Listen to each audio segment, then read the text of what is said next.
again, to be two young black brothers from the hood, to think about building anything from the ground up, let alone a commercial dwelling, is no short feat.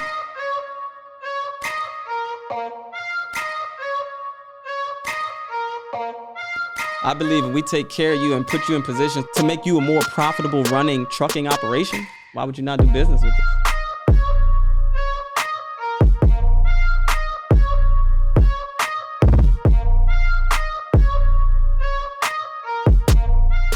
Hustle fam, we are back with another amazing episode. And you know, I got a good one for you like we always do. I'm here in VA, what they say, two up, two down? Two up, two down. Two up, two down with my brother, Kamar Johnson from GTT Commercial Tires. What's up, my brother? Man, how are you, brother? Hey, I'm blessed, man. I'm blessed. Happy to be here. Bro, man, I'm super excited to have this conversation for a few reasons. Number one, you are in a dope niche that we haven't explored yet, right? Commercial tires. Number two, you're a extremely smart, brilliant brother. And I think you have a lot of value just to add to the community in terms of just business acumen and so forth and so on. So I think we're gonna have a dope conversation, man. But first, I just want to welcome you to the show, man. Welcome to Truck and Hustle, man. Man, I am so grateful to be here. You taking the time out to come down here, set up the amazing, very professional operation for us to do this. And before we get started, man, I want to personally send a huge thanks and a shout out to Brock Phillips, who is responsible in part for this even happening, as you know. That's a fact. We've never connected. We've never ran in the same circles.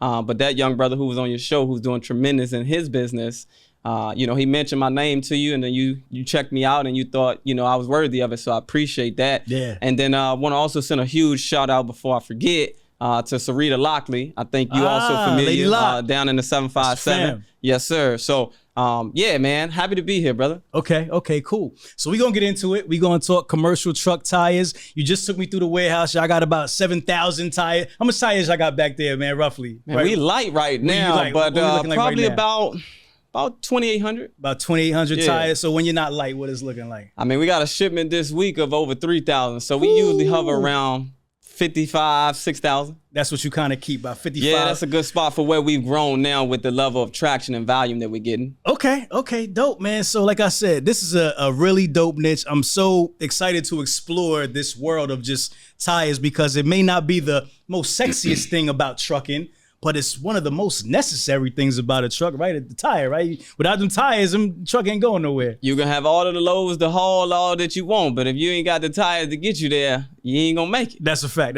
Yeah. All right, so we got to start at the beginning, bro. So, we always into the backstory. We got to talk about, the upcoming. Talk about it, man. Where you from? Talk about it a little bit, growing up, man. Yeah, man. All right, Hustle fam, listen, y'all. I am here live on location at OTR Capital.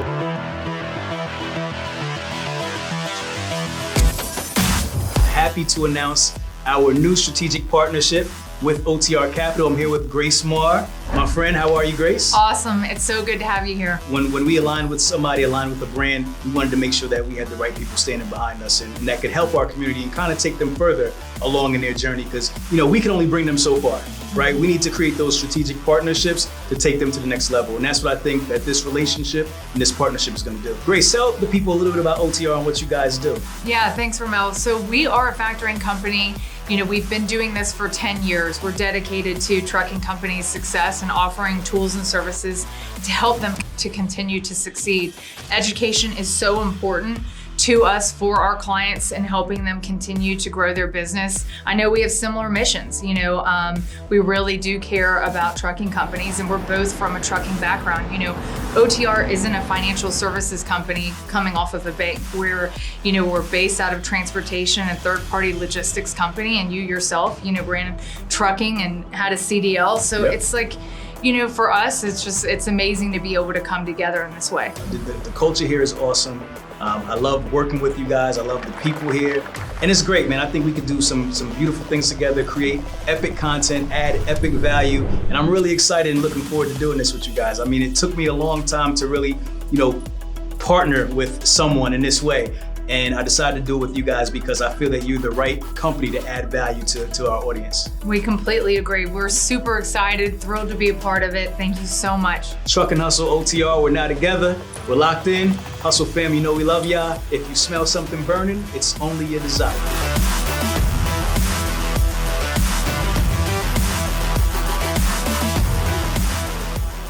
And Southside Richmond, Virginia, you know, so anybody who knows anything about the South Side of most metropolitan areas, it's, you know, not the prettiest environment to grow up in a single parent household. My brother and I just had my mom. And so, you know, she did a phenomenal job, made a lot of sacrifices for this young man that's sitting in front of you today to develop into what I am and what I believe I will be when it's all said and done. And so got an older brother, 12 years apart. So in a lot of ways, we both are kind of like only children, right? Like I'm 12, he's 24. Like we're not really hanging out. He got his own set of friends. And so same for me.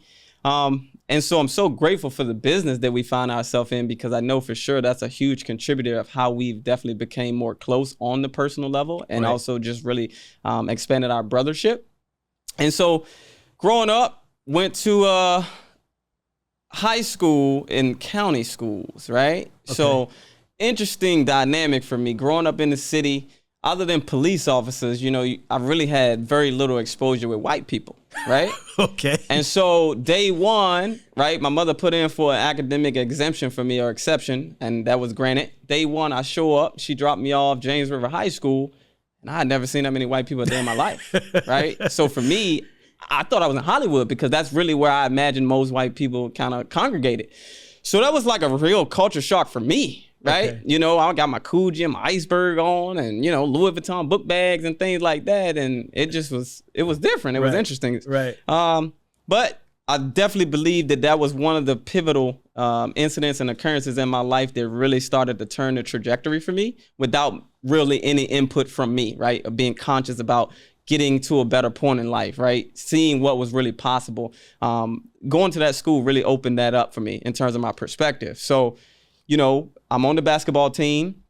Of course, you're like Will Smith. Give it to Will. Yeah. Hey, I was a good shot. So, you know, I quickly rose up the ranks, you know, and now we're having team functions, right? Other teammates invite me over to their homes, and I had never seen homes that big in my life, in real life. I mean, these are like mansions. So again, I'm like, yo, what do your parents do? Like, they like directors in Hollywood? Because again, that's my proximity of it.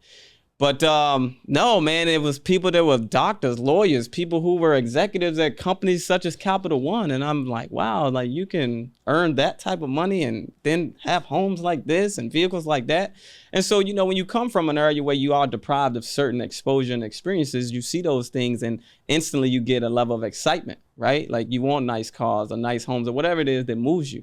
And so that just really, I know for sure, looking back on it now, was one of the pivotal points that really expanded my level of knowing like it's possible, right? Now I just need to find a vehicle that gets me there that fits with how I move, my skill sets, my interests.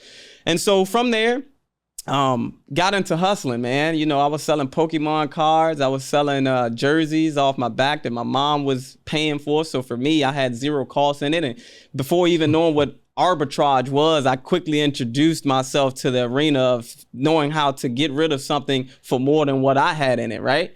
And so that turned into about $2,500 a month for me, which was really important because contributing to the household expenses was something that was a real big thing for me, right?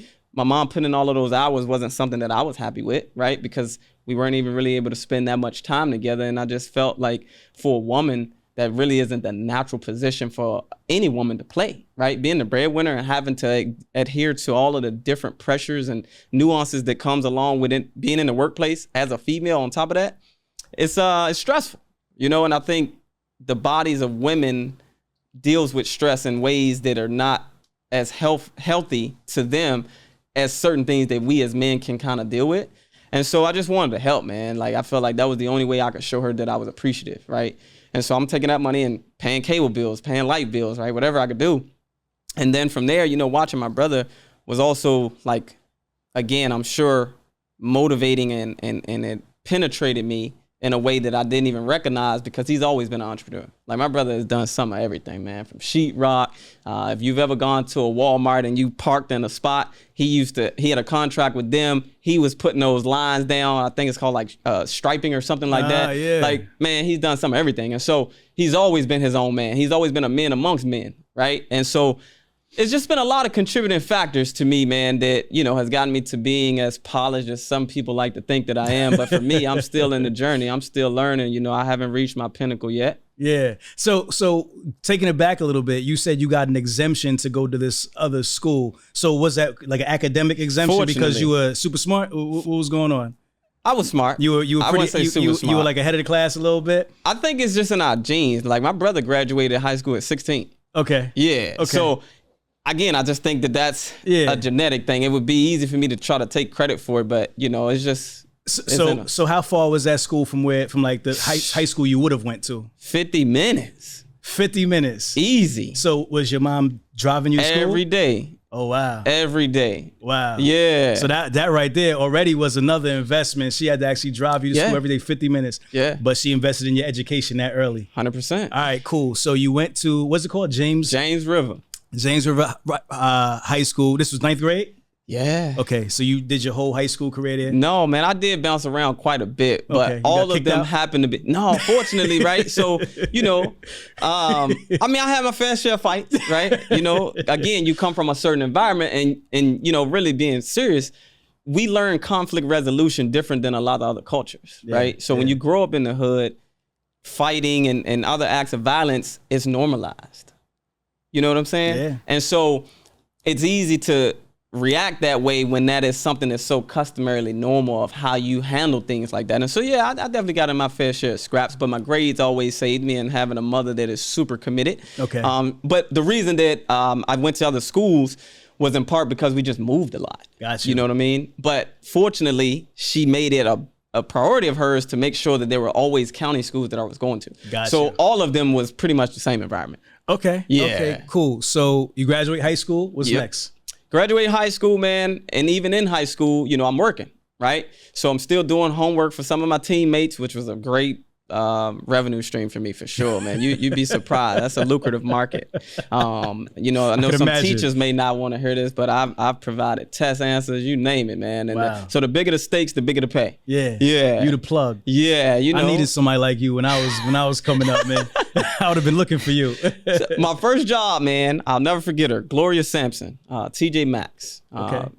Tremendous human being. She allowed me to work because I was taking honors courses, so I was getting out of school early. So I'd go to practice, I'd go to work, and I had a lot of time on my hands, right? So it allowed me to just bring in, again, additional revenue, which was important for me. And then from there, I got into sales. Again, not knowing that was really like a lane for me. But my first job selling was at H.H. Gregg. Okay. Right? So appliances, TVs, and they have a policy there where, whatever department you get hired to, that's really the only products that they want you to sell. So if you're in electronics, you're only selling electronics, not the appliances, vice versa. Okay. That didn't make sense to me because you and your wife come in, right? She looking for a dishwasher, you looking for a TV. Now I got to split the commission. That don't make sense. Right. So I proposed to my managers, I'm like, listen, if I put the time in to learn, right, can I cross sell? And they of course, they want the revenue, right? Yeah, they getting bonuses and things, so they incentivized by this. So they yeah, no problem. Well, whether they factored it or not, of course, it was met with opposition from other salespeople on the different departments because it's yo, he taking my sale, he's supposed to pass that to me because now when Ramel comes in, I'm yeah, what you looking for? Right, whatever. It don't matter to me. It don't matter. I'm taking you to either area of the store. Right. And so that was great for me. Did well. A guy comes in, really nice polished suit. He was sharp, man. And he's after the end of it, I end up selling him a dishwasher and a matching washer and dryer set for his wife's anniversary. Okay. And he's man, don't disrespect what you're doing here, but I feel you're not really utilizing your skill sets here. They're not maximizing that. And I'm well, what do you mean? He's man, you got a way with people. You're a really effective communicator, and I can tell you really are committed to people's experience. And I'm because I hear that a lot. I just do, right? From family on up, it's just always been innate. And so when you hear things so much, I do think you have a propensity to become numb to it. Yeah. So I was whatever, you saying that.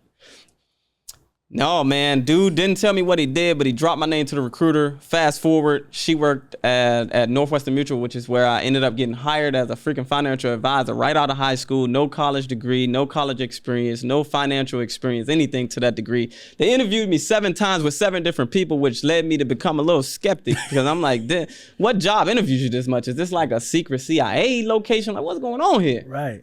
But again, another bullet where I can connect the dots and say that was really transformative for me. Again, it took what I experienced at James River and seeing these big homes and people with wealth to a whole nother level. Now I'm really closely working with people who are multimillionaires 2, 3, 5 times over. And so that was a real great time for me, right? And it was going well. I am the youngest in company history, far as I still know, to hit their Pacesetter 40 award, which is where in the first 6 months you achieve 40 accounts or more of $1 million or more in terms of whole life insurance, and then 40 accounts in that same 6-month time of managing $100,000 or more, right?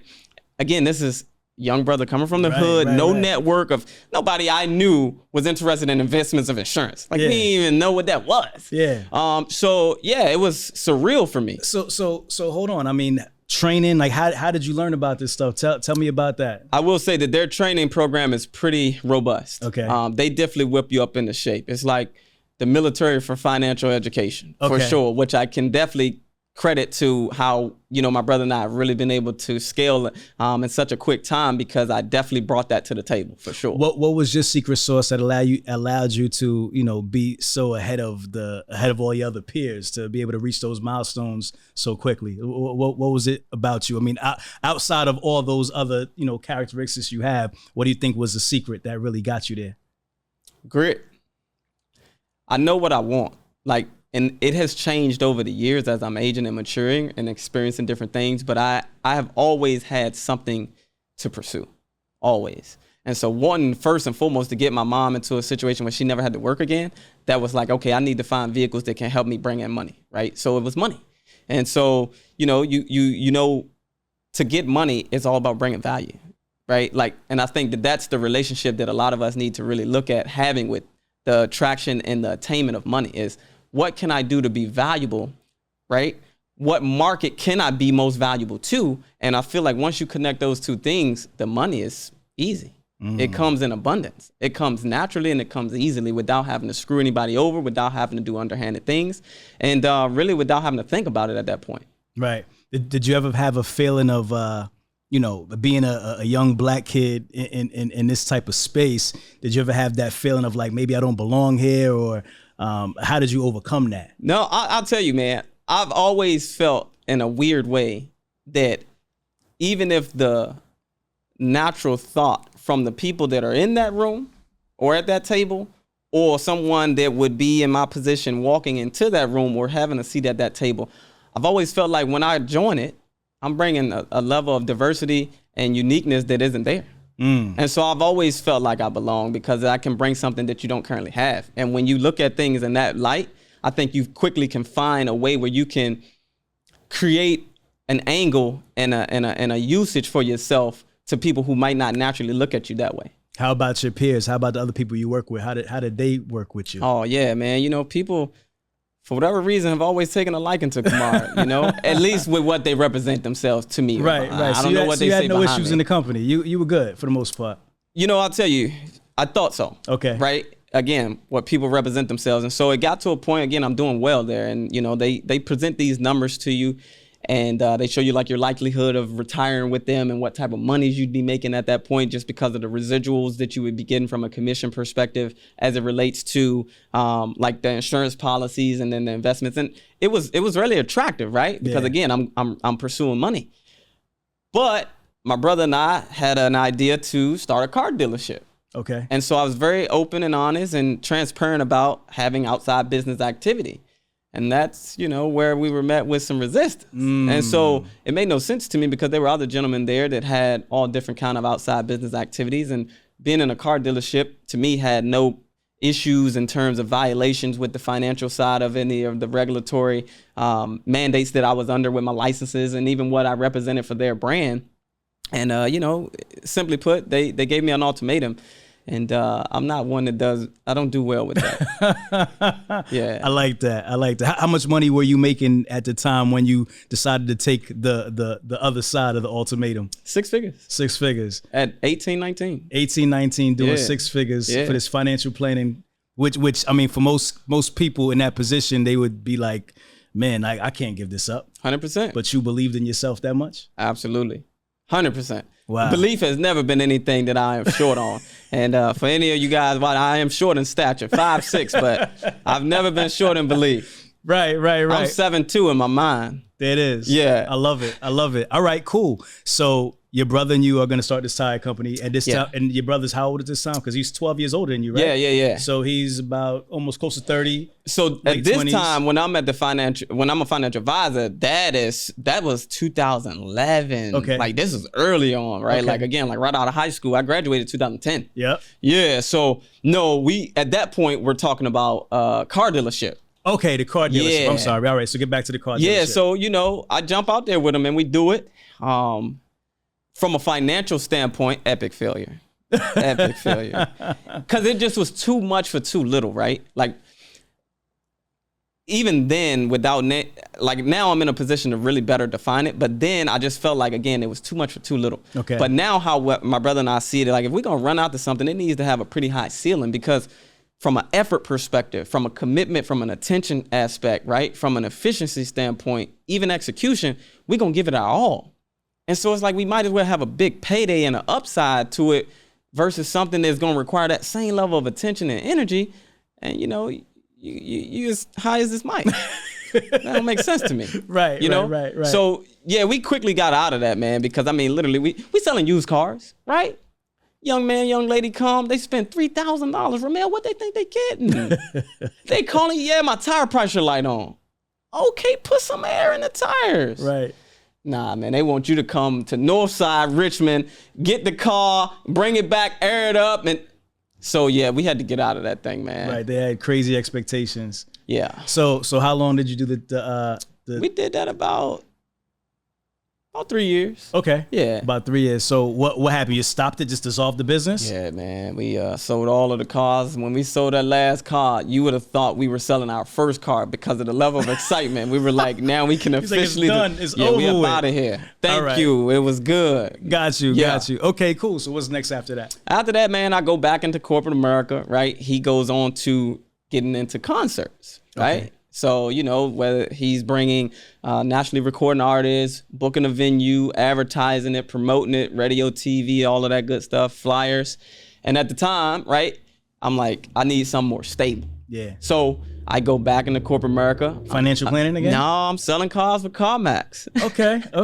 So couldn't make it on my own doing cars. So I said I let them deal with all of the backlash, but I know I can sell. Right. I know I can sell. Sales for me has always been, it's like a hammer for a handyman. Like I know I can rely on that and I can get it done. Okay. I don't care what the product is. You give me 2 weeks, I'll learn it. I'll speak about it more passionately than the owner. Trust me. And so I jumped back into cars, man. And, it worked well for me because it was easy, right? I'm talking to people. I'm putting them in a position to obviously get the vehicle that they have desired for so long. In certain cases, people who just need something for the scenario at the moment. And again, I'm back on commission, right? So I know I have no cap. Right. So that was always to me like the entry level skill needed for entrepreneurship. So I'm selling. Got to a point, then I proposed I'm always proposing things. Right. So I proposed to my managers. I'm like, listen, I need y'all to let me make my own schedule because like that's gonna really help me be the most effective. Like just standing here all day, like I think I've shown y'all at this point. Because instantly within like 3 months, I made President's Club, which is where I don't remember the exact number, but you sell a decent amount of cars in 3 months' time. Okay. Right. So I'm selling like crazy. And so they agree. So now, Ramel, I'm going in at 12. I sell you a car. I sell your homie a car, right? And I'm going for the day. And then, I'm just hanging around, playing basketball, doing whatever I wanted to do, right? With girls. This is before I was married. All that kinds of stuff. So I'm enjoying life, right? I'm making $3,000, $4,000 a week doing pretty much maybe 25, 30 hours. And then, fast forward, my mom, she's like, yo, what you're doing is cool, but like, have you thought about getting with your brother. Now, at this time, I knew he had started another venture because, like I said, man, he getting in and out of a business like you getting in and out of a car. Like, he don't play. Right. He try it out. If it ain't sticking quick, he gone. He gonna try something else. Yeah. So, in the midst of doing the concerts, right, that was going well for him, but you got to remember, right, concerts are kind of sporadic. You do one this month, you might not have another one for another 60, 90 days. So it can bring in great money, but it's not necessarily cash flow, right, which is essential. So he had started to venture into looking at big truck tires, commercial tires. And so I knew he was doing something with it, but I didn't know really all of the ins and outs. So my mom, we have dinner often on Sundays. That's a family thing that we do. And so she was like, yeah, you know, you should think about looking to help your brother out. I'm like, well, what he got going on now? She like the tires. I'm like, oh, yeah. So through her, I knew he was doing well with it. It was a very relaxed operation he had, right? One employee that was helping him stack tires in the warehouse and himself. Guys would come with their pickup truck. They take 2 tires, 24 tires. They roll on. It's all good to go. Cash and carry. Easy, right. Painless, right. Quick. Right. So he was doing that, though, in the beginning with 7 used tires, which is where he started out of his shed in his backyard. Like real life. It's like some Steve Jobs, you know, Negro Apple type stuff. You know what I mean? Like, for real. People come into the house all kinds of times of the day and night. And then he transitioned into getting a warehouse on Belt Boulevard in the East Belt Trade Center. Just because at that point it had grown pretty decently. He had proven the concept out. And so it's like, all right, I need somewhere else where strangers aren't just coming to my house. Right. So knew nothing about tires. Wasn't really sexy or interesting to me. But I'm like, okay, let me see what he got. Because, of course, we have had prior experience with working with each other before. So I'm like, let me see. So I would talk to him, and I'm like, okay, cool. But, again, I had a decent thing going on at CarMax where, literally, bro, I'm just going there and sell a few cars, and I'm gone. Right. And so, you know, to a degree, it definitely deferred my decision to join. And so all of this kind of is happening between 2017, 2018, right? Just to kind of put some perspective on the time frame. Yeah. So it got to a point where I'm like, well, let me see it, right? Let me get a taste of it. So now I'm leaving CarMax 2, 3 in the afternoon. I'm coming down here and I'm playing with him and customers with the tires. Know nothing about tires at all. But like I say, give me 2 weeks, I'll know it. Right. And so I'm literally changing my shirt when I get down here, talking to customers. And that really gave me a huge level of respect for truckers because, again, outside of being on the highway in a car next to them, I really never had thought much about what they do, right? But you really quickly grow to see how very important and vital they are to all of the conveniences that we find and a lot of us may take for granted. And whether that's going and picking up a banana from the grocery store, I don't know where you at, right, in the part of America, but where I'm at, there ain't no banana trees here where I can go and grab no banana. Facts. And you can go in the grocery store and have your fill, getting fuel from a gas station. So, like, I quickly was able to, like, see somebody that I could help because I felt like they needed it. They deserved it because if you look at like the military, you look at the police force, nurses, all those people definitely deserve the due that they get. But truckers are like an afterthought, man. And it's crazy because without them, I'm telling you, man, this thing breaks quickly and easily. And so I think that started to really kind of pull on my passion, right? And so January 1, 2019, I made it official. My brother and I had some conversations around what the details would look like. And I jumped on board. Okay, cool. So that brings us to the start of this relationship with you and your brother.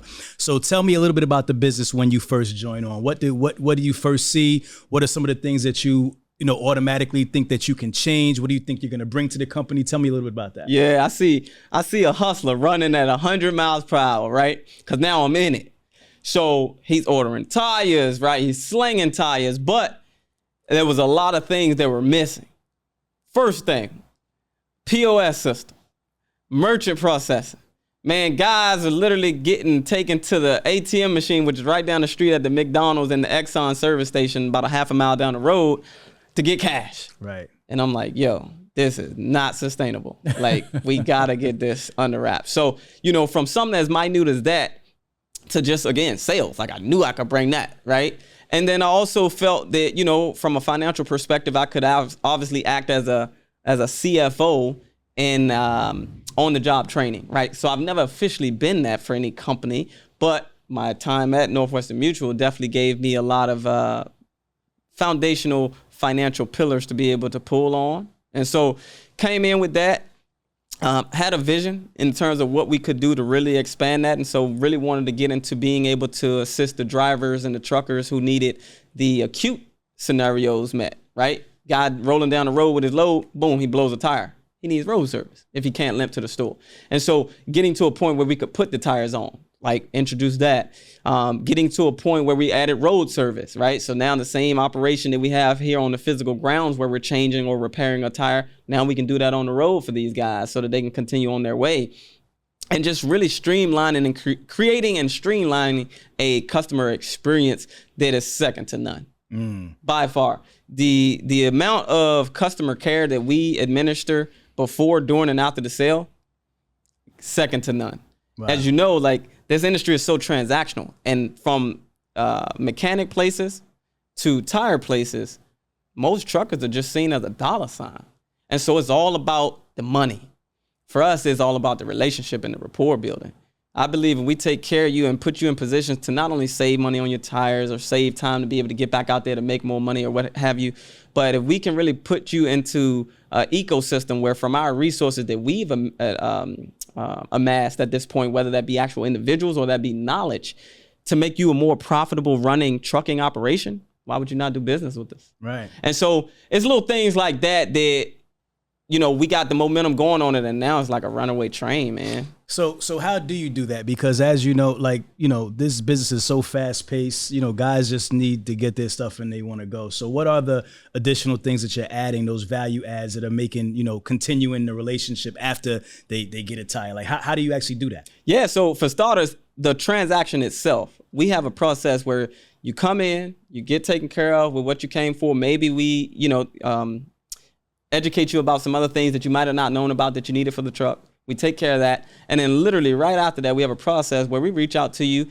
in a certain time frame and we make sure that the product that you got from us is still holding up. So your experience is still good, right? And you'd be surprised how far that goes with people because, again, usually after people get the money, you're an afterthought. That's a fact. Especially in this game because you got to think if a cat comes in here and buys 8 new drive tires, the likelihood, unless something crazy happens and he hits something in the road, the likelihood of him needing tires again for that same specific truck is very low for at least 18 months to 24 months. Right. But for us to be that thoughtful about it, I know it goes over well with the guys because it's like, damn, like they ain't just preaching the gospel, like they really do care, right? Yeah. So that's like one example. Another example is, you know, a lot of our owner operators that come in here are of a different ethnicity, right?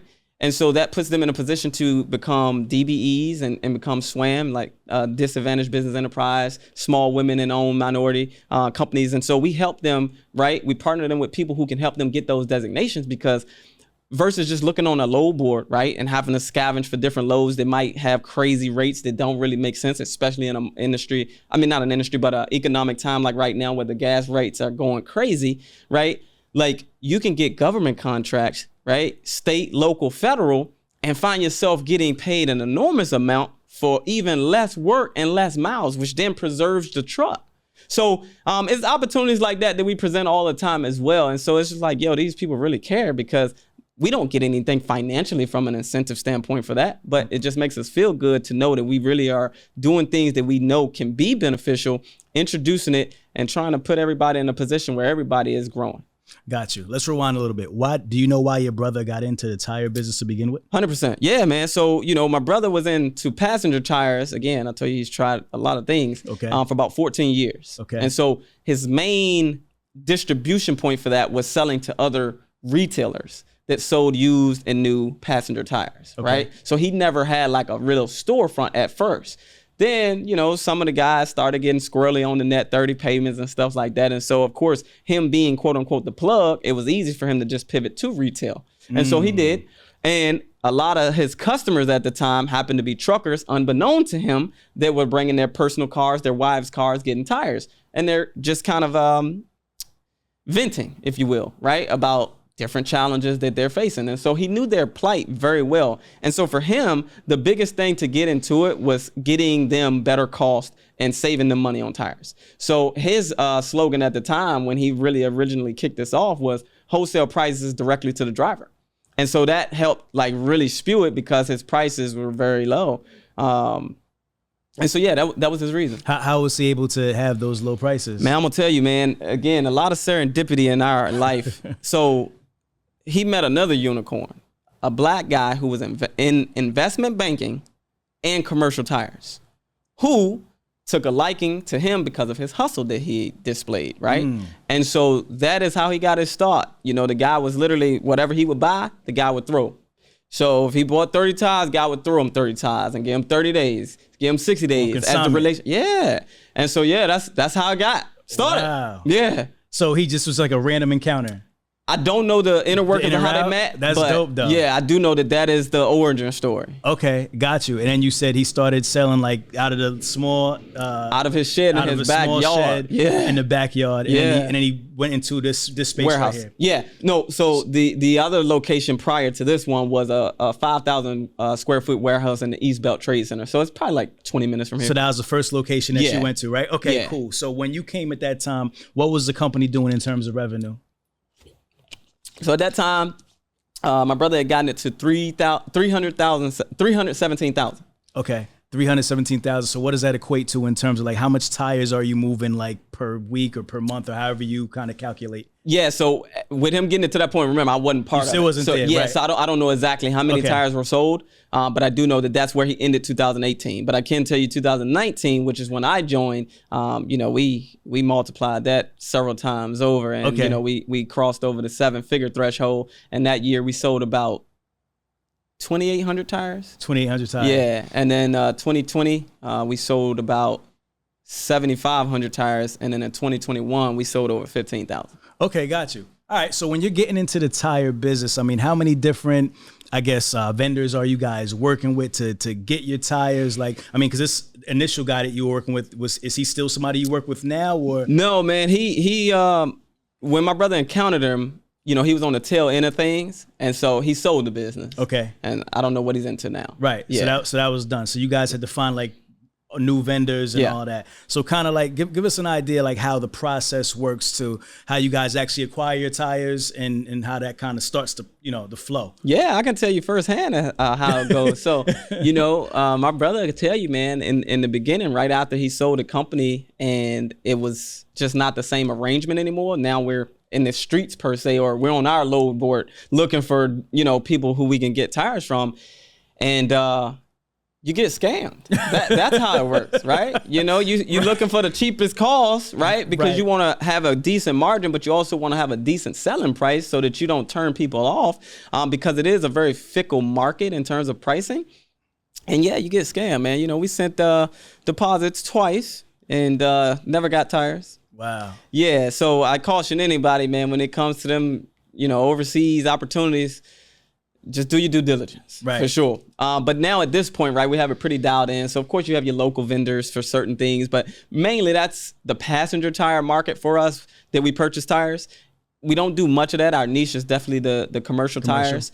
But at this point, you know, we have some vendors that we've locked in that are in different places in the country, and even some that are overseas that we have a really great working relationship with that we deal with direct. So how do you vet your vendors? Like, how do you know who's trustworthy? What are you doing in order to make sure you're working with the right people? Yeah, you start flying places. Yeah, you need to see the facility.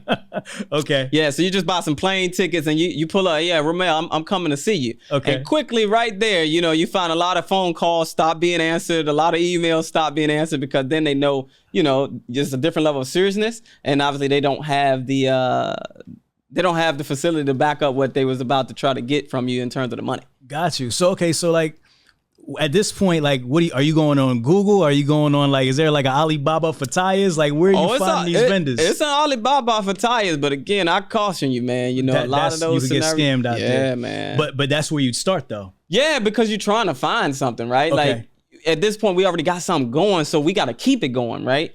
But yeah, for us, you know, you start really talking to other people that's in the industry. Okay. And you met with resistance there again because majority of the people in the industry don't look like us. Right. So and that's they didn't want another to give up their nuance. plugs, right? Yeah. I mean, I'm sure like that's the most important part. Like your plug, if you find a good plug, you don't want to tell everybody who it is. Like I'm sure you're not going to tell me who your plug is right now for everybody to know who it is, right? You know what I'm saying? We or maybe can talk off camera because of where we are now. Exactly. But exactly. But I wouldn't expect you to. Yeah. Right. So that's like the most important thing. So how do you like? I'm sure you had to make a whole lot of calls, do a whole lot of traveling. Yeah. I attribute that success truly to my brother, man. Okay. He like a bounty hunter. He gonna find it. Trust and believe. So, like I said, it was finding different opportunities. However he went about doing that. Maybe it was some online searching. I only received the end product. Like, yo, bro, we going here, we going here, we going here. I talked to Ramel. I talked to this person. We need to check them out, make sure that they legit. Because at this point, we've tried the Alibabas and we've gotten the scam, right? Gotcha. Literally. So that's how it went. Okay. And then, seeing the legitimacy of these people's operation, okay, now we spend some money with them. And over the years, now the relationship is solidified to the extent where, we get pretty good deals. How do you know what to look for in a tire? Like, because you said you get scammed. So what is getting scammed when you get a tire? Like, are you getting like a piece of rubber that doesn't work? Like, what does that mean? It means we got no tires. You get no tires at all. Yeah. Okay. Is there such thing as a bad tire though? It used to be. Okay. Right? Like the tire market has come a long way. So at one point of time, you had like the import brands that got a really bad knock, right? Almost like Hyundai. Like 10 years ago, Hyundai, in terms of what it was then and what it is now, is different. Like you can buy a Genesis that look like a Mercedes and actually ride like one. Right? Back in the day, that wasn't the case. Right. So I think the same can be said for tires. Like really, it's not necessarily so much a bad one now. You just have like good, better, best. Okay. You know what I mean? Okay. So certain factories do produce a better quality tire depending on what it is that you're trying to solve for. So if you're a guy and girl that's an owner operator and you're looking for like mileage, right? Like you're looking for cost per mile. There's a certain tire range that we can talk to you about. If you're somebody who's looking for a tire that's going to get you the best fuel mileage, like that's probably going to be a whole different type of tire because there is technology and engineering that does go into them. Okay. So it's more about that now. Got you. So when you're sourcing these tires, do these factories provide all different brands or do you have to go to different vendors for the specific brands that you're looking for? How does that work? You got it. Yeah, different vendors for different brands for sure. Okay. And you'd be surprised, man. A lot of the quote unquote American-made brands are not American-made anymore for what it's worth. Got you. You still got that crazy price tag. So branding. So how many vendors are you guys working with typically to get supply? Four on a consistent basis. 4 consistent, and then sometimes you got to kind of go outside the network. Yeah, and that's based on availability. Okay. Because especially right now in today's time, like pricing obviously is one thing, and that's to be said about many industries, whether that's fuel, rent, homes, cars, everything is spiking right now because of the inflation, right? And other factors. But the biggest thing is availability, right? And so certain manufacturers might not have what you need depending on the position and the size. And so at that point you have to pivot because you have to have something. So a guy might come in here looking for Michelin, but if Michelin has been on back order, right, for 3 months and nobody has it, now I need to talk to you about something else, but I also need to have something else for you because you still need a tire. Right. And depending upon, again, what you're trying to solve for, there could be just as capable, if not a better option available for you that I can educate you about. Okay, so what's a typical turnaround time, like typically from order to getting back to the end user, which is you? Used to be 45 to 60 days, but right now, man, it's more like 90 days. So it's double. And that's you've had nothing go wrong. So how does that impact your business? Like you have to order a lot more inventory ahead of time? Definitely. So budgeting has definitely gone out the window. Okay. Yeah. Okay. Yeah. And, again, like if you were a publicly ran company, right, there would be a lot of scrutiny on the CEO for making a decision like that. But fortunately, being privately held, we're able to make different pivots without having to run that by anybody based on how we're seeing what is necessary for us to continue to thrive. Because obviously our business is very product driven. If you don't have tires, you don't have anything. Right. So yeah, overspending, if you will, on the product so that we can ensure that we have it. How important is credit? I'll tell you, man, it's funny that you asked that. I've had a couple people ask me that recently. Up until this point, we've used no credit to purchase our tires, man. Really? Or to fund the entire business. Like, it has really been, from the beginning, right? After it got past the stage of the 7 used tires and everything, and we transitioned. Well, my brother transitioned from the warehouse to us coming together and now having this location. It's been self-sufficient. It pays for all of its own expenses, from the staffing to the inventory to the leases, everything. Okay. So when you're ordering, do you have to order? Is there usually like a mandatory minimum? Can you order as much as you want, as least as you want? How does that kind of work? So when it comes to buying from the big brands, if you want to be an authorized dealer with them, yes, there are minimums. And that's one of the ways to deter someone in my opinion. Yeah. Because, we've had conversations with certain manufacturers, and I won't even put them on blast, but, a lot of them, you present yourself as who you are, and we're black individuals in a space that is definitely heavily dominated by the white male, and so it's like, oh yeah, no, we can't do that. It's too many dealers in your area, and I'm like, man, there's so many trucks. Like, not one dealer, not two dealers, not three dealers can service all of the needs that's out there. So that's a bogus excuse. But all right, cool. Right. Then you had some that gave us the excuse of, oh yeah, well, you got to buy, 2 trailer loads of tires, And I'm like, okay, cool. Like, what's the math on it? And they're like, oh, it's X, Y, and Z. And it's like, okay, cool, yeah. What's next? Right. And then, you don't get a reply back in the email, and then you reach out and there's no voicemail, and it's like, so what's going on? And then they finally get back to you, and it's like, oh yeah, it's too many dealers in the area. It's like, oh, okay, cool. So what I mean is, every time you get to the goal line, they move it back. They move it back. So why is that? Because from their perspective, I mean, they're selling tires, right? So they're making their money regardless who they give it to. Why would they be concerned for other dealers? Why are they concerned about other dealers? Is it because those dealers want to have a monopoly? They're paying them more? Like, how does that work? Yeah, what's the game? What's going on? In my humble opinion, it is definitely the pressures that they feel from storied brands that have been in business 100+ years, that have been doing business with them, who shy away from competition. Wow, it's the only way I see it. I mean, it makes sense, but it's just interesting. I would have never. Well, I mean, obviously this is America, so I mean, things like that do happen. But they want to basically don't sell them no tires, sell them to us, and we can buy more because we're bigger. And, we can probably pay more, whatever they got to tell them in order to kind of shut you out. Yeah. And, from inside sources, from different reps of different brands, we know for a fact that has definitely been the conversation. Wow. So how do you circumnavigate that? Grit once again, right? All right. So getting back into business. So you said the second year you doubled in size, right? In sales. And 19 or 2020? 19. 19. You said after you joined the business, you said you joined in 17. Yeah. Right. No, I joined in 19. Oh, in 19. Yeah. Okay. Then the next year you said it was 317,000 in sales. 2018. That was all my brother. Okay. That was all your brother. That was 2018 prior to me. Okay. Yeah. And then y'all start scaling this business. Yep. All right. So talk to me about some of the, because you talked about some of the great things you implemented, POS systems, systems I'm sure, you brought your financial, stuff in there. What were some of the challenges though? What were some things that went wrong? For starters, man, so for starters, I'd like to say this. My brother deserves all the credit for me even sitting down and sitting here in this interview with you, because without him trying this business, first and foremost, to see if there was a market there to be serviced, right? Then getting it to a point, like I say, where it was enough foundation there that was solid enough for somebody with my specific skill sets to come in and potentially take it to another level, I'd never be here talking to you, right? Well put. And so one of the challenges was the fact that he gave me such autonomy, right? Because of his humility. Yeah. And so he literally moved from driver's seat to passenger seat without even a hesitation, right?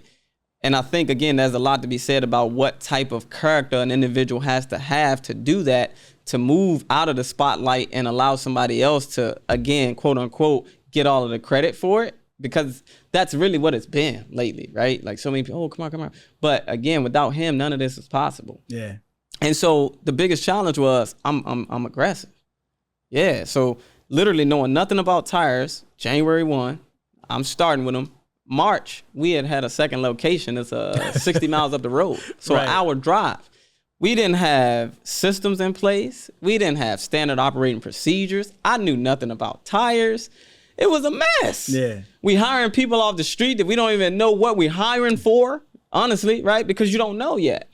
And I mean, hell, even here, we hadn't even had a staff. I mean, we had literally, candidly put, everything was like building the airplane as we were trying to fly, right? Right. We had two techs that weren't even techs. They didn't have any experience with changing tires. Okay. One guy was a warehouse experienced dude. The other guy was a homeless dude.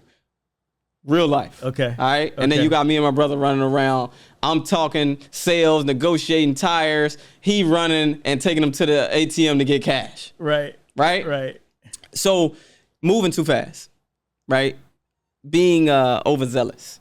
Those were definitely like some of the early mistakes. So, you know, of course, we put out a lot of money, right, to get this second location. And, you know, it was people that were being hired. And so that was definitely, like, to me, one of the bigger mistakes in the early goings. Trying to grow too fast. Yeah. Got you. How complicated are tires? Like, I mean, it seems pretty simple, right? It's a tire, but like when you get into the business of knowing tires and the differences and different types of tires and all that, how complicated and complex does it get? Like, and what was like kind of like your learning curve? Like, what did you have to learn about tires in order to be successful? Yeah. So again, understanding that they actually have technology to go into them, which blew my mind because I'm like, it's rubber. Like, what do you mean technology? Like, how does that work? Right. And so actually going to classes administered by Michelin, going to actually plants and factories and seeing the manufacturing process and the raw materials and the raw and the rubber compounds and everything that goes into making them and how some can come out of round, right? Which means they just don't roll straight because of something in terms of a glitch with the sealing of the rubber coming together and different things like that. A lot of nuances. And so just immersing myself personally into everything tires related because I knew nothing. And so accepting being a novice and not looking at it as a hindrance, you know? So I think that's like a lesson in anything, whether it's tires or whatever. When you go into something that you don't have experience or exposure to, embrace being a novice. Embrace not knowing anything about it, because I think if you look at it from an exciting vantage point, that's when you're going to be able to get the most out of it. And so I think that that's how I was able to really propel myself from an education standpoint so swiftly. Got you. When you looked around and saw your competition, what did you guys think that you had to do, or what did you guys know you had to do in order to stand out from the other tire companies around? Yeah, it was easy, man. Again, this industry is just so transactional. And so in so many industries nowadays, customer service is a thing of the past, right? And so when people ask me like, man, what's y'all's secret sauce? It's really that we give a damn. And I don't think that's why I'm not shy about saying it. Like, I don't know if you really possess the capacity to change your business model to care if you've never cared before, you know? And so that's been the biggest driver for us, man. Like I said, from the resources that we bestow upon our owner-operators that we've built in this community, to just the treatment that they get, the service that they get. I mean, our guys, when they come here, man, you know, we don't have the most beautiful facility, but we have the most beautiful experience. And that's because when they get here, they're treated like royalty. Right. Literally, man, they get out of the truck, we're greeting them. A lot of times we know their names at this point just because so many people are repeat. So many people have referred other people. And that's really been the win in our sales. Our growth has come from all organic. Like, we've not spent a dime on advertising, man. You know what I mean? And so to get to a point where we're charting now for 8 figures and we haven't spent any money on ads, it's kind of insane, honestly, when you talk about a brick and mortar operation that obviously usually relies only on a certain radius for customers. Right. It's nuts. No doubt. How do you guys compete with price? We fair on price, man. I mean, price is usually, up until this point, one of the few things that we usually aren't beat on. The things that we're beat on is either, you know, a guy to a degree has formed some sort of loyalty with a place because he's been going there for so long, despite not really auditing how he's getting treated. And so that's one of my questions to guys when they're like, oh no, man, I'm good with my place where I'm at. And I'm like, are you? Like, what do they do for you that makes you feel like you're good? Right. And it's a real thought-provoking question, because now I got you thinking about it. Well, like, man, I haven't heard from a sales guy in over 10 years. And it's like, so are you really good? Like, what kind of incentives are you getting for all of those years of loyalty? Right. Here, we take care of our people because we understand that that's just our life's mantra, man. My mom instilled that in my brother and I a long time ago, man. You take care of the people who take care of you. And so from our team right, who are obviously in a position where their morale is high so that they can deliver a great customer experience, which my brother and I started as a foundation of what our niche customer can expect coming here, to then our end user customer actually experiencing that, and then us doing things for them to show them that we actually care, that they're choosing to spend their money with us. It goes a long way. Can we talk finances a little bit? Talk. So do you know what the lifetime value of like your customer is? I do. What is it? Yeah, so right now we're at about 14.5. Okay, 14.5. Yeah. Okay, and what does that consist of? Like, what's the metrics behind that? Yeah, so for us, obviously, again, right, we sell 8 tires to a guy for that specific position, which is the drive axle. We're probably not going to sell him anything for another 18 to 24 months, just depending on what brand he bought, right?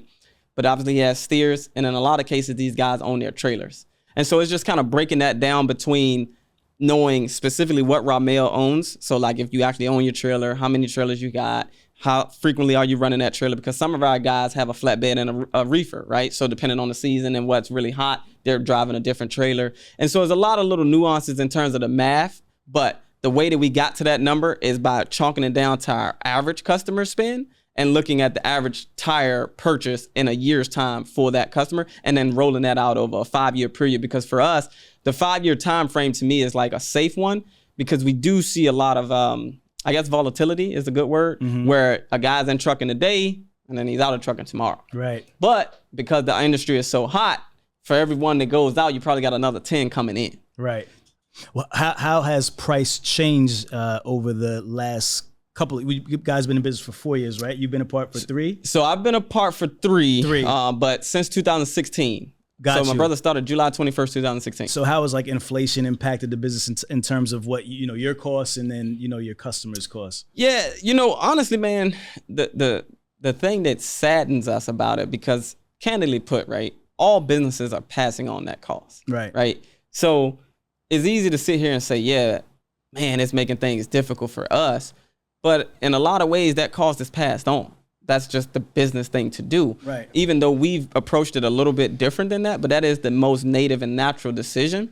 And so I really feel for the owner operators, because from fuel, right? I mean, this time last year, a guy could get, around 200, I think it's like 200 gallons. He was getting like $300-400.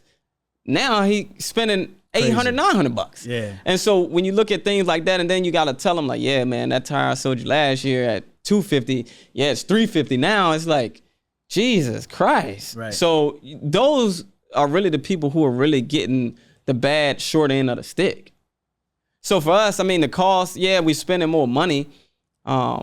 But for us, it's like anything else, man. It's just the cost of doing business, right? You have cycles in business. You have cycles in the economy where these kind of things are present. So we roll with it. But like I said, it's the truckers to me that are really getting the raw end of the stick, man. When you think about the way that the relationship is with a lot of brokers, and obviously how that dynamic is not, in a lot of cases, the most fair in terms of the equity, the fuel, the maintenance, the tires. I mean, they just getting punched, man, from so many different areas. And it's like, again, do we not realize how vital they are? I mean, I really think some legislation should come out around how much a broker should even be able to take, honestly. Yeah. Because from what I've heard, there's just tremendous exploitation in it. Yeah, 100%. You talked earlier about you guys started adding other services, road service and so forth. Have those been things that have been on the profit side, or is that just an investment in like more so customer service? How does that work for you guys? It's been both. So definitely customer service in the aspect of having more value that we can present, right? So being more useful. And then from a profit perspective, yes, we have definitely been in the green on that. Because again, it really doesn't change our operation much. Obviously, we have some techs that are specifically for the road service, but if road service isn't prevalent at that particular time, then they're on the yard, right? So they're changing the tires for the truckers that's coming through. And when they get dispatched out, we pay really well. So there's a lot of incentives from a commission standpoint, salaries and everything combined. And so, yeah, I mean, is really not a huge additional financial overtaking for us to administer the road service. Is that something you guys do internally, or you kind of work with somebody like other partners? Yeah, no, we do it all internally. You do all internally, Yeah. road service? Yeah. So what equipment did you have to get in order to do that? So you got to get a truck, Yep. right? You got to get the bars and the cheetah, which is the air tank that helps fill the tire with air when they're airing it up. The air chucks and compressor, obviously. Yep. The gun, all of the sockets that you would need. Pretty much the same things that we would need for the store, but now having it in a mobile fashion. And it's 24 hour? 24 hours. How many techs do you guys have? We have 11. 11 techs? Yeah. And how many trucks? 5. Okay. Yeah. Okay. So you got, and what's your like radius in terms of road service? How far out We would you pretty go? much cover the state of Virginia. Oh, really? I mean, there have been some occasions where we went to the Carolinas. We went to like South Maryland. Okay. Yeah, we'll stretch it out. Got you. And how many road service calls do you guys typically get? Like, I guess weekly or monthly? How does that kind of work? Yeah, weekly we're doing about 11 right now. About 11. Yeah. Okay, cool. So when you guys sell a tire, you also just present that as a part of the package? Is that like an upsell type of thing? Like we just make them aware of it. Okay, you guys because a have lot of road guys service as don't well? know. Okay. Right? So they just think you're a physical store because you have a physical store, not all physical stores offer road service. Right. So it's just on us to make sure that they understand, like, yo, if you actually have some needs for tires outside of here, we can help you with that too. Got you. You took me through the warehouse. You kind of showed me the different types of tires you guys have and explained, like, you have some used tires, for cheaper. Can you kind of explain like the different kind of tires that you guys have here at the facility and kind of like the different price points, for people who are interested in coming in and doing business with you? Absolutely. So we try to meet our owner operators wherever they are, meaning we have something for all budgets that's reasonable, right? But on occasion, we actually have done some free things. Okay. But yeah, so within reason, we have a item and an option for all budgets. So we have used tires, we have new tires. And the new tires, we have imports, and then of course we have your premium brands, right? And then we even have like a clearance department or area, I guess you should say, where they're quality used tires. In a lot of cases, they're virgins, which just means they haven't been recapped. Right, that are reduced dramatically in the price just because either we are overstocked, right, or we're just trying to do something to, again, show our appreciation. And so, we run a little different kind of sales, if you will, where it's like, yo, you come in and you buy one, we're going to give you the other one, right? And so just little different things, like I said, throughout our journey that we like to do to just make sure our guys understand that we really value and appreciate them choosing us as their place to get truck tires from. What are your best selling tires? Trailer tires, man, at $295, $75, $22.5, man, whether it be new or used, they probably run neck and neck. I mean, we probably sell the combined new and used of just that specific position and size. We probably sell about 400 of those a month. Not even talking about anything else. Like, it's nuts. Wow. And so a lot of times you find guys who, are pulling trailers for Amazon and they've blown one, because there's an Amazon warehouse maybe like not even a half a mile from here. And so they come through and it's like, yeah, man, I just need something real quick. I'm like, what size? 295, 75, 25. Like, yeah, how you doing? I'm like, yeah, it's like everybody's size around here. So yeah, the Low Pro 22.5 trailer for sure, new and used, is probably our most consistent sold tire in terms of frequency. Okay, got you. So most of the customers that you see here are like something happened, like a blown tire? Or is it like just guys like getting new tires? Like, what's like your most consistent type of customer? I'd like to say, man, we have some decent owner operators who really, they move like a big fleet. They move like a publicly traded company like Epps. Meaning, they're on top of their maintenance. Yeah, man. I mean, guys are really proactive of making sure that they're staying on it, man. Guy get down to 10, 30 seconds, he's changing all 10 tires. And so we have some really good guys that are just good with the preventative maintenance. And then, yeah, we, of course, have a decent amount of people who come through and they just have acute needs where, they just got loaded and, the guy with the forklift end up hitting the tire and cut it or something like that. Right. So, yeah, but a lot of it is planned. Okay. Yeah. Got you. In the tire business, what are your most important like KPIs? What are the things that you guys are looking at? For us, I would say the biggest KPI is return rate. Like, how frequently are we seeing these people when they need tires? And so like one of the different things for us that I know for sure is a differentiator, like we don't look to just sell you what we make the most money on. We're looking to sell you what is going to be most applicable for what it is that your application is. And I think that that's a huge difference because, I mean, literally, I've gotten some guys that have come through here, been driving 30 plus years, and some of the things that some of the information that I imparted upon them, they had never heard it before. Okay. And I'm like, man, that's crazy. Like, but I get it because it's counterintuitive things. Like, they contradict being in the tire business. Like, a lot of places, they want to sell you things that are usually, whether you do great with monitoring your air pressure and all of that jazz or not, in terms of your pre-trips, the tire is just not built for your application, which then does what? Make you come back a lot sooner. Right. We don't operate that way. Like, I'd rather not see you for 24 months if that's what I can maximally achieve for you, if that's the duration, if that's the desired outcome you're looking for in terms of duration of a tire.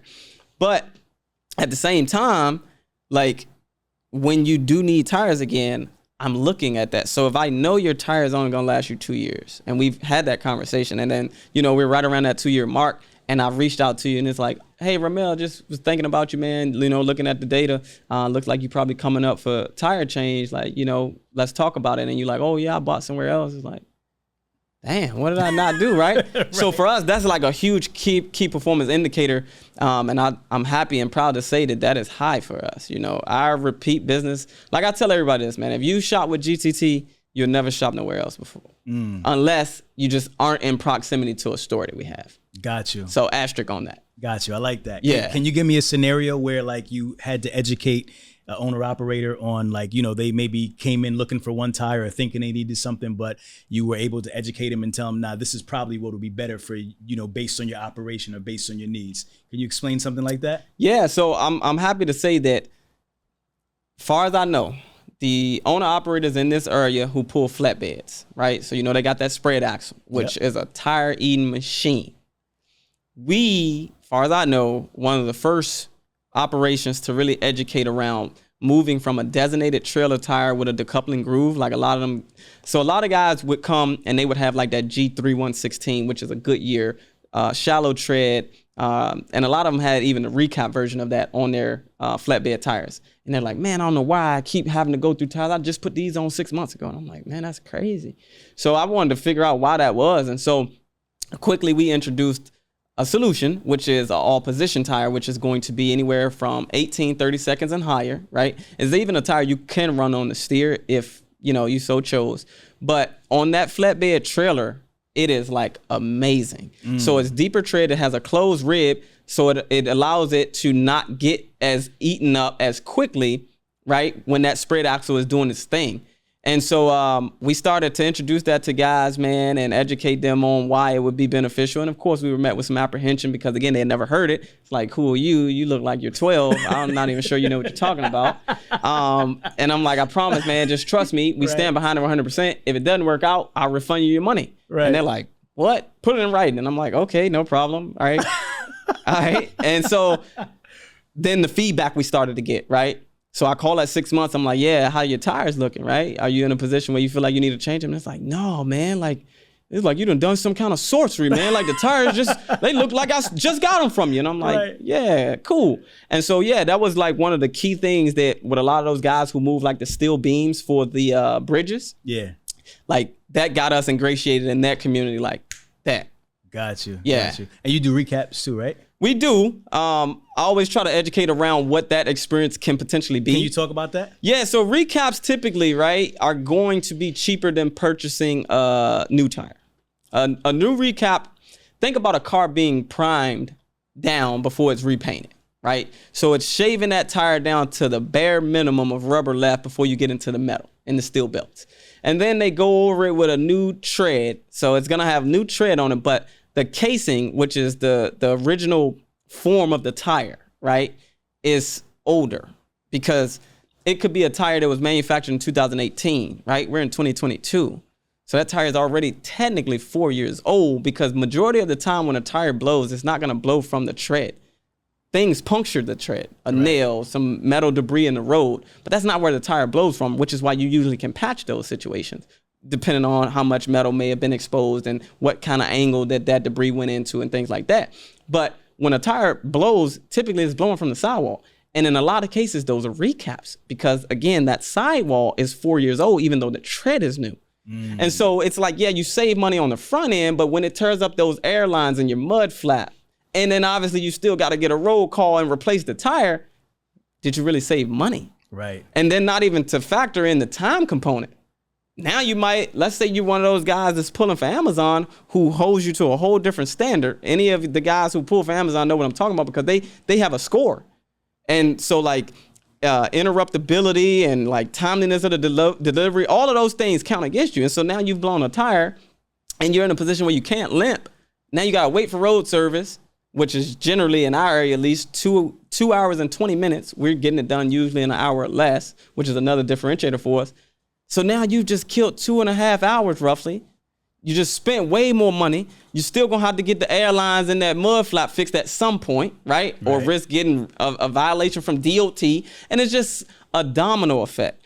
And so I tell guys, like the recap is cool for sure for certain situations. But you know, I just want them to understand all of the implications that go into it. Like they definitely have a higher propensity for blowing than if you just bought a new tire or a used virgin tire that hasn't been recapped.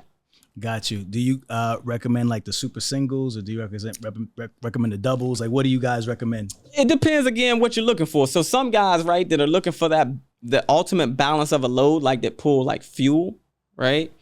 And they're looking for the best fuel efficiency. The super singles claim that option definitely fits that solution. The duals, of course, is on a lot of vehicles. I don't necessarily have a preference. I just, again, educate people on what they can expect. So if you got that super single and you rolling down the road and all of my guys know this, there is no limping. Right. When that blows, it's roll call. And for majority of the tire stores in the industry, that's like alarm bells. It's like, pull that money trigger. It's gone. He finished. Right. So it's a more expensive tire anyway, just how it is. Then they know you can't limp. They know you on a time crunch. It's like, oh yeah, Ramel, it's gonna be $1,000 to come out there for you. And you're like, yo, I'm only 15 minutes away. It's like, you want me to come or not? Yeah. And so that's a disadvantage that people just need to be aware of, right? With the duals, obviously it enables you where you can limp. But for some people, they look at it like, well, I only got about 4 tires. If I get the super singles, I buy 8 tires. But I promise you, the math is about the same though. Gotcha. And like if Apple comparison, like if you look at buying 4 import super singles and you look at buying 8 super single imports, 8 duals for imports, it's gonna be about the same math. Gotcha. Vice versa. If you're looking at premium super singles 4 and you're looking at 8 premium drives, it's gonna be about the same. Okay. So it's not necessarily really a cost benefit either way. It just comes down to what each option provides. And really, you know, from my education from the manufacturers, this isn't Camard or GTT's endorsement, but usually you're going to get a more leveled, more balance of weight distribution with the super singles, which obviously can help with the maintenance and the wear and tear on the truck. And then obviously you should get better fuel efficiency. That's what they tell us. Got you. Yeah. What are some other misconceptions out there that some of your owner operators come to you about their tires and just information that, you know, maybe you could clear up for people just listening that, you know, like this is information that you should know about your tires. Like, is there anything like that you want to put out there?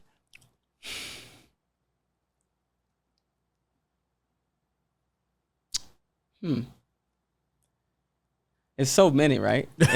I'm trying to like pick the best one. I would say,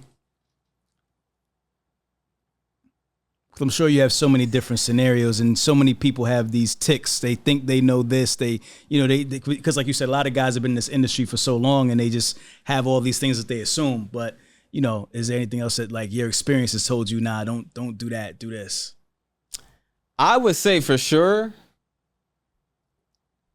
putting yourself in a situation where you know you need the tires and for whatever reason you just can't get past it because you think you're being sold and you put off purchasing that tire, bad idea.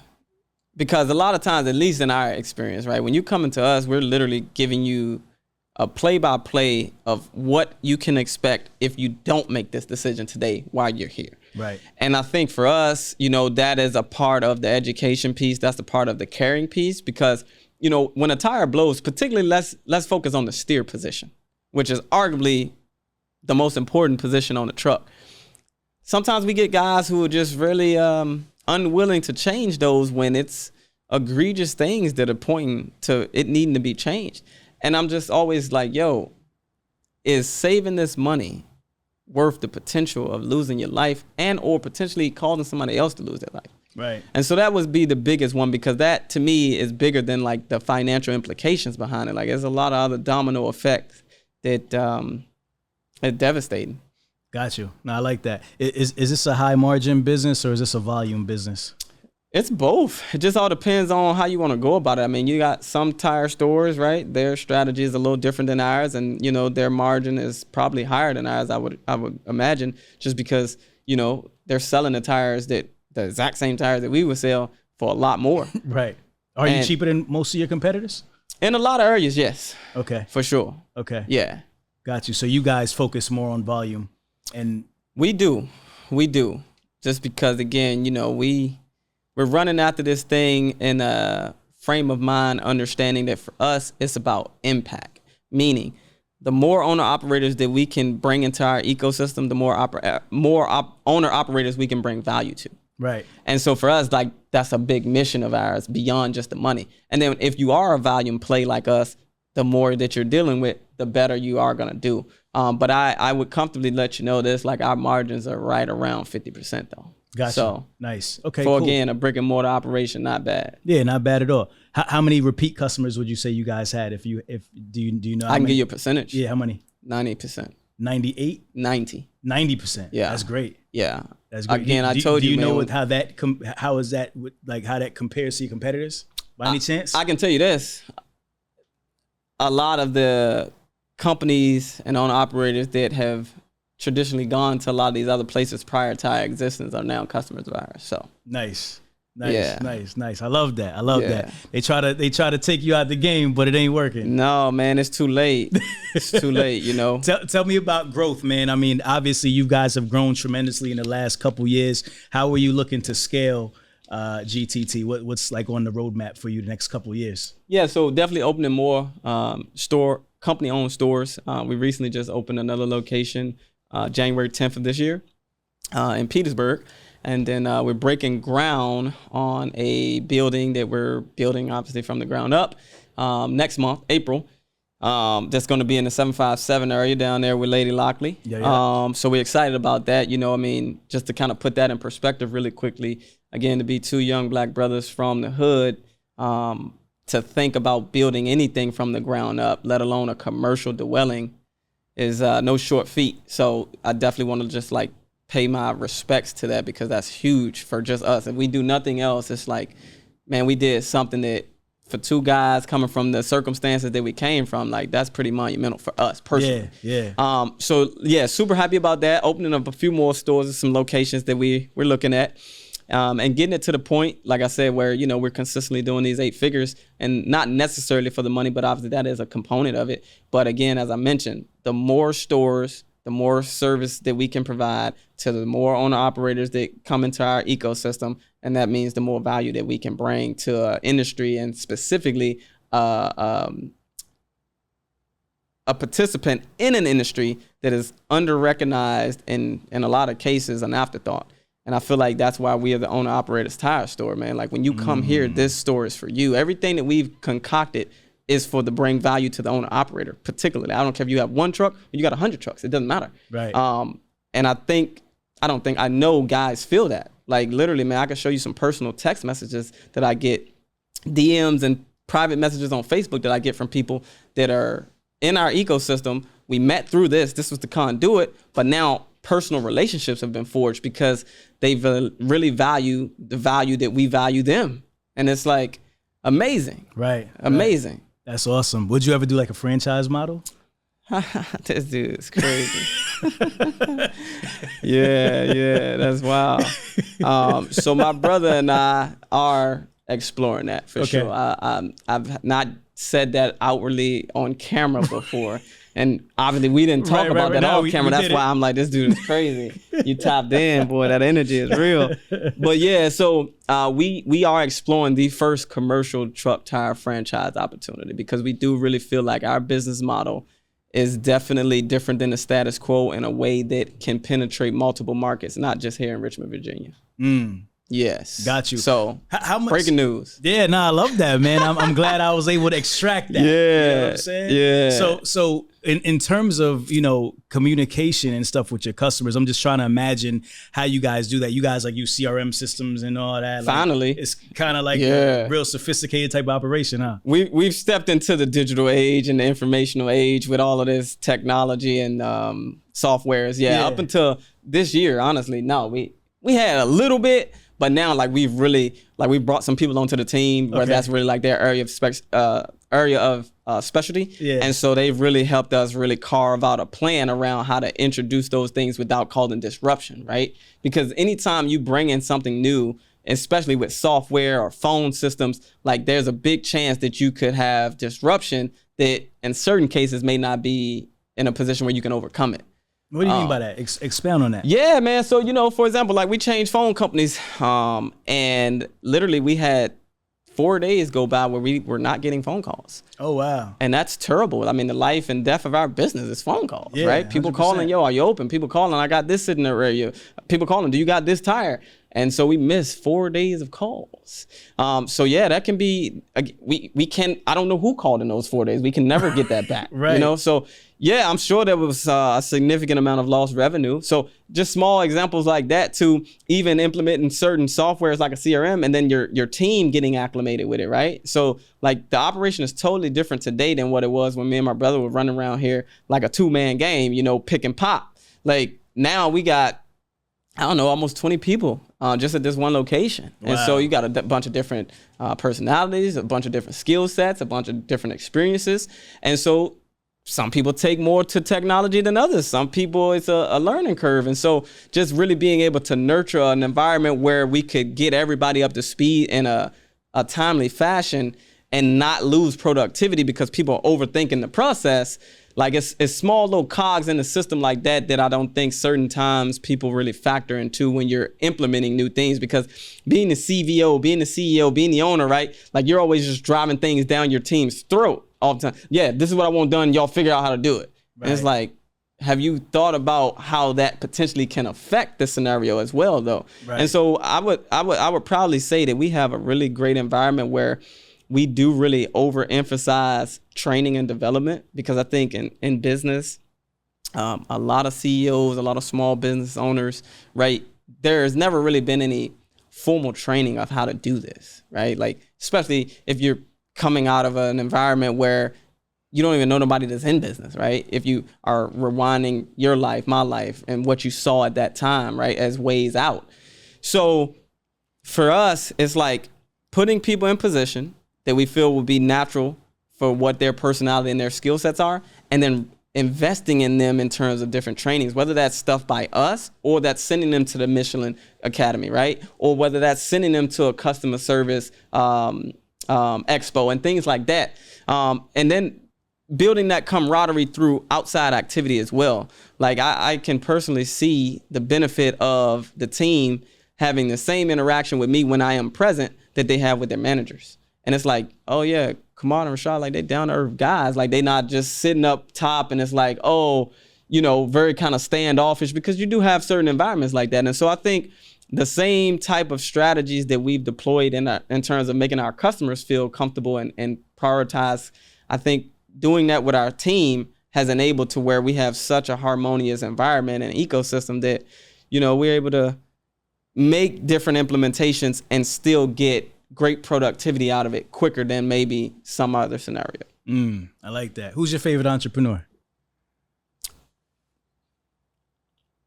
I'd say Gary Vaynerchuk, only because, I'll put it this way, not in no particular order, but he's definitely one. I've had the pleasure of meeting him in person, and literally what you see on camera is how he is off camera. Right. He's a real grounded dude.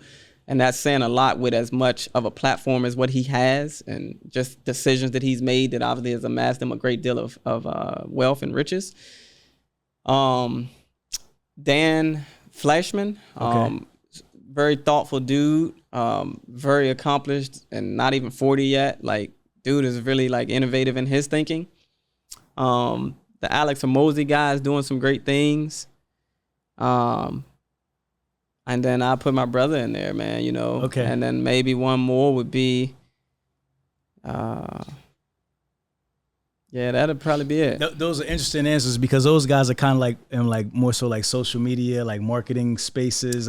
The reason why I asked that question is because you're so kind of keen, like systems are really big to you. Yeah. Processes. Yeah. So I'm just kind of wondering, like, who are you mirroring and who are you modeling when you think about these things? Because I mean, obviously, you know, this is stuff that you kind of had to learn on your own in a way, but you had to kind of look to somebody. Like somebody had to inspire you to have this kind of mindset, and that's why I asked that. So I'll put it to you like this: from a systems standpoint and a processes standpoint, like again, I've had the pleasure of being at VaynerMedia headquarters in New York. Like I'm telling you, bro, it's a well-oiled machine. Yeah, it is. Yeah. So I know a lot of people have discovered him on the internet, and that's why I mentioned him because, like, kind of how we were talking off camera, like he's one of the people who actually has a real business outside of like the social media. Right. And so, I mean, just even thinking about his path, like he and his brother worked together. That's right? true. With the wine like, thing, yeah. right? So like, well, that was with him and his father. Right. But him and his brother is really VaynerMedia. VaynerMedia. Yeah, Correct, they started correct. the ad agency. Correct. So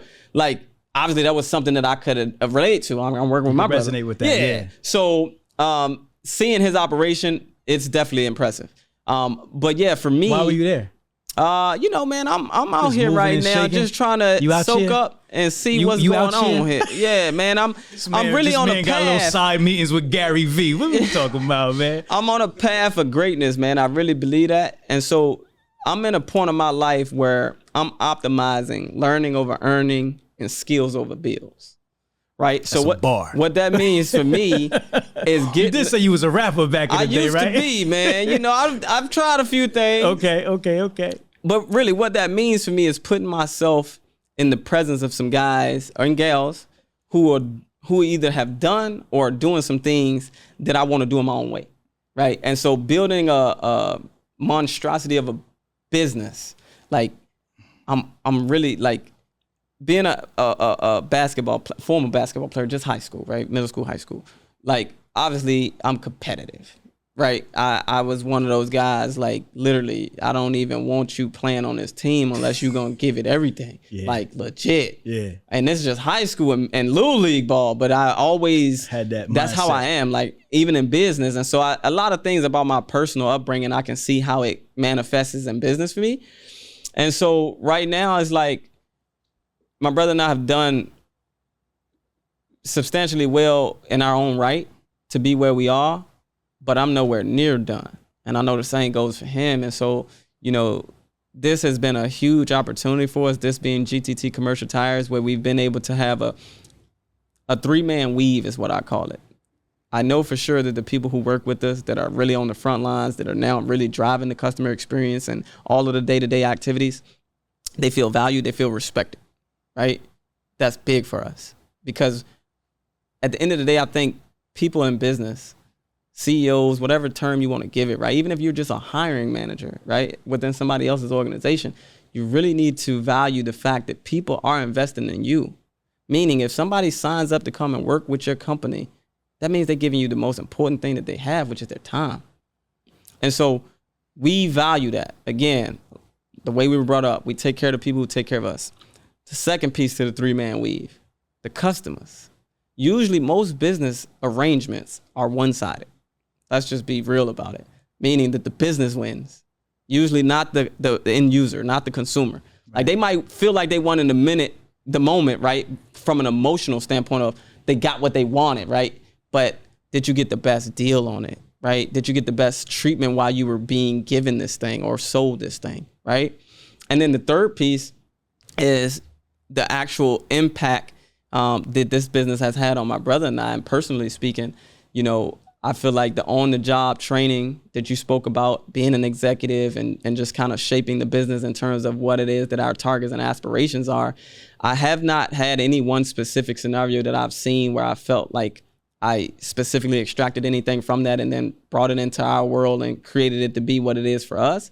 But what I can say is I am so grateful for what I know that it is doing to me and for me. So, you know, like my biggest mission is to be the world's greatest father, which I'm not a father yet, right? But I just feel like a lot of these lessons, a lot of the decisions that I'm having to make and what is bringing out of me from a critical thinking aspect, from a strategy-driven, solution-driven aspect, being a better brother, being a better son, being a better husband, like I can point to specific scenarios where as a result of everything that I'm now still a novice at, I know for sure it has bigger impacts than just the business side of it. And that's what keeps me running after it and being excited about being a novice, because for somebody like myself, who a lot of things have come so natural to, and I've not necessarily had to exert the efforts that somebody else had, like even in school, getting good grades, I'll never forget, I had a classmate, he's from the Middle East, and like his parents were, you already know, like strict on him about grades. Like, yo, anything less than an A, you might not even be able to live here. And I'm like, what the hell? That's right. I get it, but dang, that's harsh, right? Like my mom was strict on me too, but it wasn't never like the threat of being put out, outcast, right? Shunned. Right. But I'm like, all right. Letter. And me and him would have conversations and he would always be upset. And I'm like, yo, you got a A, like, why are you upset? And he's like, yeah, you got a B+ and you didn't study. And I'm like, bro, we got two different paths we walking, man. Like, you did well. He's like, yeah, but if my parents knew that, then I'm like, yo, you going too deep with this, man. Like, take the win. And so just seeing scenarios like that, it put me in a position where it's like, I know that when things come easily to one, you can really use it as a crutch, and it can really be more of a hindrance to you than a benefit, because it creates an environment where it manufactures you not to put forth as much effort and work. And as you age, as you get into real games like business is a big game. I don't care what industry you're in, it's a big game, right? And unlike sports, there is no expiration time on it. Like, you can't be like, yeah, like when Allen Iverson got Michael Jordan, he was kind of on the tail end, right? And that's not to take anything away from Allen's greatness, because he is obviously one of the all-time greats. Right. But they weren't at the same pace in their respective careers, right? When they faced each other. Whereas in business, you can play this forever. Facts. And so you got some guys that's been doing business forever. And so when you think about what type of arena that is that you're stepping into, you got to understand that you got to put the work in. You got to really stack those skills over bills. You got to optimize learning over earning, because if you do that, the cash flow, it'll be like a stream, man. It'll come effortlessly. No doubt.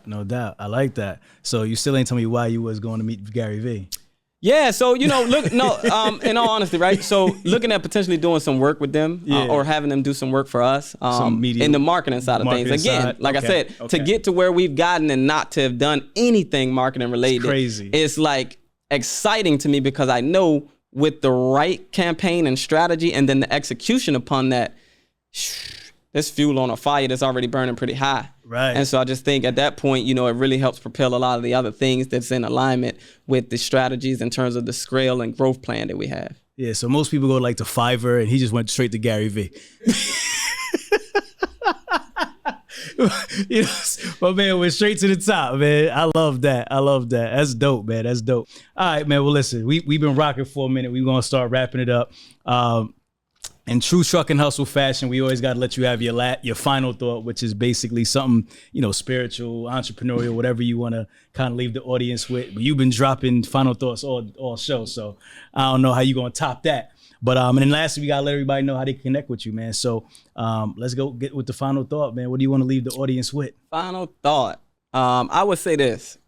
Definitely understand that being yourself is a work in process. Like, it takes practice to be you, legit. And I don't think that people really understand what that means. So I'll give you a quick tidbit on that. Like, you don't know who you are, because so much of our life, whether it be our parents, whether it be teachers, whether it be managers, whether it be girlfriends, boyfriends, whatever, so much of our life is just the culmination of other people's values, views, and experiences. And so I think that you really got to get to a point where you can find some type of strategy, some type of environment where you can really start to spend some time thinking to yourself about yourself, right?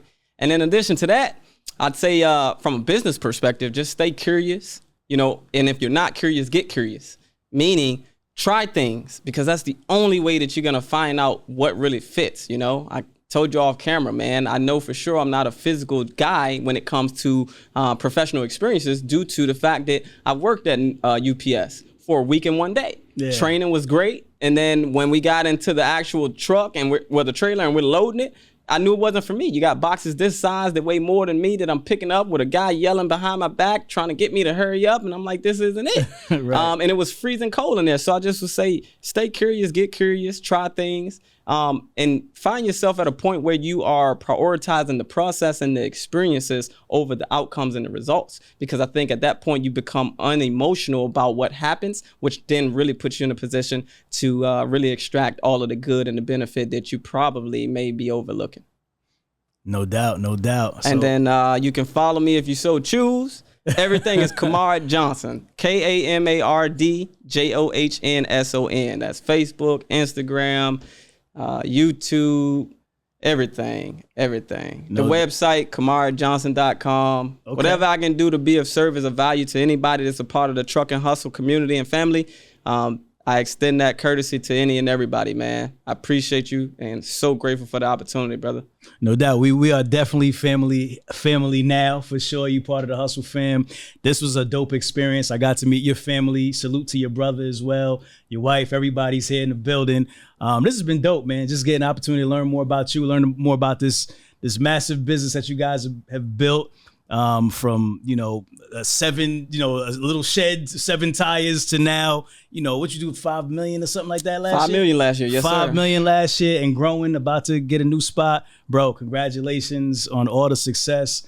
This is crazy, man. I love it. And like I say, y'all, the riches are in the niches, man. Find yourself a niche and get rich. So, we like to do around this time, Hustle fam. If you smell something burning, it's only your desire. Myself, Kamard, GTT.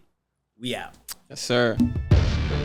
If you twisted, confused, or stuck about trucks, don't be dumb. This is the place to come. Truck and hustle. Let's go.